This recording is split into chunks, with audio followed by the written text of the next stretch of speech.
la qualité de l'éducation. Pourtant, et de l'aveu même du comité du PO, il n'y a eu aucune amélioration tangible dans la qualité de l'éducation. Les universités québécoises ne se sont pas particulièrement améliorées lorsque les frais de scolarité ont augmenté au Québec. Même en Ontario, où les frais de scolarité ont augmenté de manière importante dans les dernières années, plusieurs étudiants, plusieurs enseignants disent que l'argent n'a pas vraiment servi à améliorer la qualité de l'éducation et qu'on n'est pas en mesure de savoir vraiment où ont été ces sous-là. Donc moi, ce que je dis, c'est que ce n'est pas à nous, les étudiants, de payer pour les mauvaises erreurs, pour les erreurs de gestion des universités québécoises, et qu'on devrait plutôt faire le ménage dans tout ça pour s'assurer que l'argent qui est déjà investi va au bon endroit. Et là, je pense qu'on va commencer à avoir de véritables améliorations dans la qualité de l'éducation qui nous est donnée.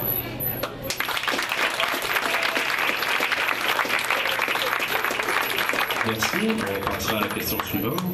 Si vous me permettez un petit commentaire avant, à cette journée internationale des femmes, moi je voudrais souligner le fait qu'on parle souvent de 68 en disant qu'on ramène les fresques qu'ils étaient en 68 avec la hausse. Mais il faut se rappeler qu'en 68, une infime minorité de femmes allaient à l'université. Ils étaient très, très minoritaires et aujourd'hui, ils sont majoritaires. Pourquoi? Parce qu'au Québec, on a privilégié l'accessibilité, d'une part. D'autre part, je voudrais aussi, alors, hommage aux femmes. D'autre part, je rappellerai que l'article 26 de la Déclaration des droits de l'homme, signé par 192 pays, donc presque la totalité de la planète, stipule à l'article 26 que toute personne a droit à l'éducation.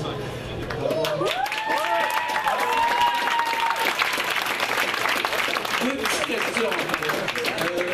La première, quand j'écoutais Mme Beauchamp ce matin à la radio dire que le Québec n'a pas les moyens de maintenir le taux actuel et que les élèves, les étudiants devraient faire leur juste part. D'accord, Mme Beauchamp, que les étudiants doivent faire leur juste part, comme l'ensemble de la société, mais à quel moment doivent-ils faire leur juste part? Pendant leurs études où ils doivent travailler encore davantage pour assumer 1 625 $, à 10 $ de l'heure, ça fait 160 heures de plus de travail, à peu près. Est-ce que c'est à ce moment-là qu'ils sont le plus aptes à faire leur part? Et en empruntant, à qui? À ceux qui font le plus d'argent actuellement dans nos sociétés, aux banques, en payant de l'intérêt aux banques et en engraissant ceux qui abusent le plus du système économique actuellement. Ou ils ne devraient pas faire leur part quand ils auront leur diplôme, qui seront sur le marché du travail et qui paieront équitablement leur juste part d'impôt. Deuxième question sur la représentativité syndicale. Alors, je suis le président du syndicat des enseignants et enseignantes du Cégep Montmorency, qui fait partie de la Fédération nationale des enseignantes et enseignantes du Québec. On appuie totalement les étudiants dans leur lutte contre la hausse des frais. Non seulement on appuie, mais on appuie la gratuité scolaire jusqu'à l'université. Et donc, on s'assume. Et est-ce qu'on est représentatif? Oui, parce que nos membres ont voté démocratiquement. Je ne sais pas ce que vous savez, si vous savez c'est quoi la démocratie. C'est un membre, un vote. Le membre a la liberté de venir voter ou pas. Et quand il vote, c'est la décision de la majorité. C'est le respect de la démocratie. Et s'il y a des groupes qui n'ont pas de leçons à recevoir du gouvernement, c'est bien les syndicats à ce niveau-là. Les syndicats de la FNAC.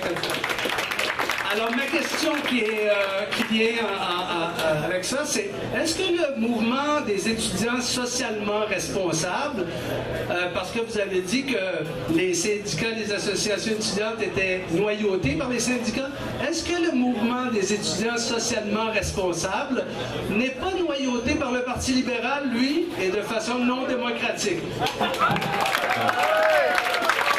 Je pense qu'il était très clair à qui la question s'adressait, donc ça semble aller de soi que... En tant que président du syndicat et tout, je respecte beaucoup vos fonctions, monsieur. Par exemple, vous devriez faire plus preuve d'impartialité. Cependant, moi, je suis péquiste et non membre du Parti québécois. Je suis d'allégeance très péquiste.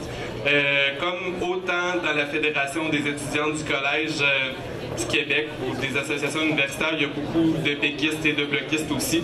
Je pense qu'on a quand même le droit de voter puis avoir une préférence politique. Moi, j'appuie 100% Pauline Marois, le Parti québécois, le Bloc québécois, puis je suis aucunement libéral.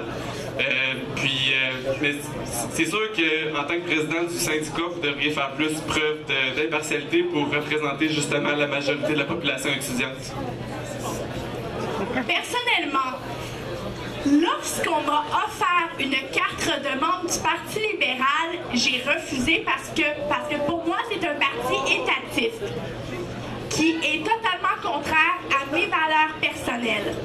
Également, je sais que la CSN est très sensible à la cause étudiante et je peux comprendre ça. Cependant, je crois que la meilleure façon d'aider pour les étudiants, c'est d'offrir des bourses d'études. Après tout, la CSN a un budget qui peut se compter en centaines de millions.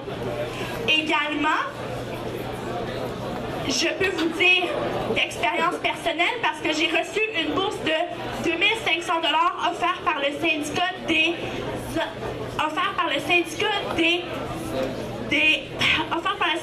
employés de l'impôt et je peux en témoigner que personnellement ça m'a vraiment aidé. Ce qui veut dire que les bourses d'études offertes par les syndicats, ça existe et j'encourage ça.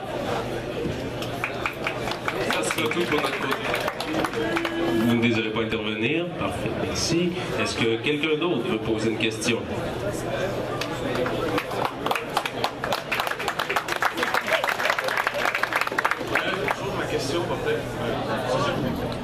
Ma question va plus se poser vers le pour la hausse.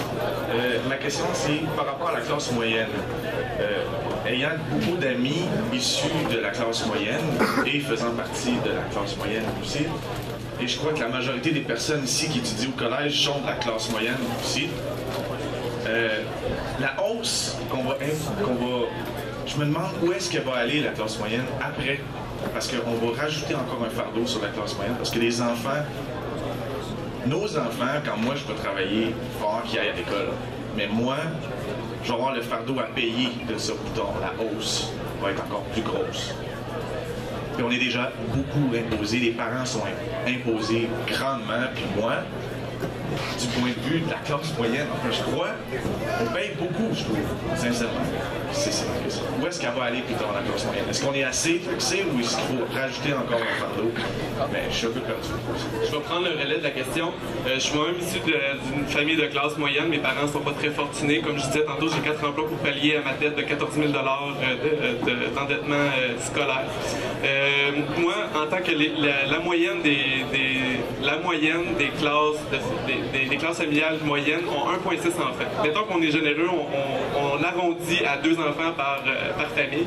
C'est plus préférable pour eux de payer les frais de scolarité de 2 enfants que de voir une hausse d'impôts à long terme. Ils vont finir par plus payer, plus s'appauvrir, puis c'est préférable qu'ils se concentrent sur leurs 1,6 enfants que les 4 membres de la famille paient des impôts et ça jusqu'à la fin de leur vie. Ça, c'est mon opinion, l'opinion partagée par plusieurs personnes aussi.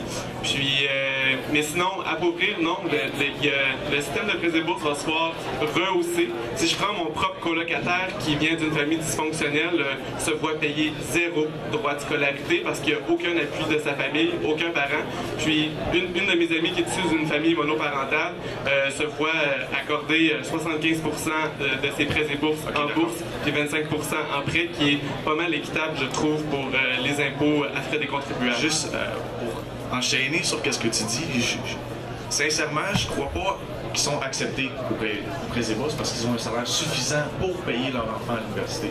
C'est ce qu'ils nous disent et c'est ce qui se fait d'ailleurs. C'est un fait. Je le vois, je suis entouré de ça. Nous aussi, je suis un futur étudiant de l'ETS.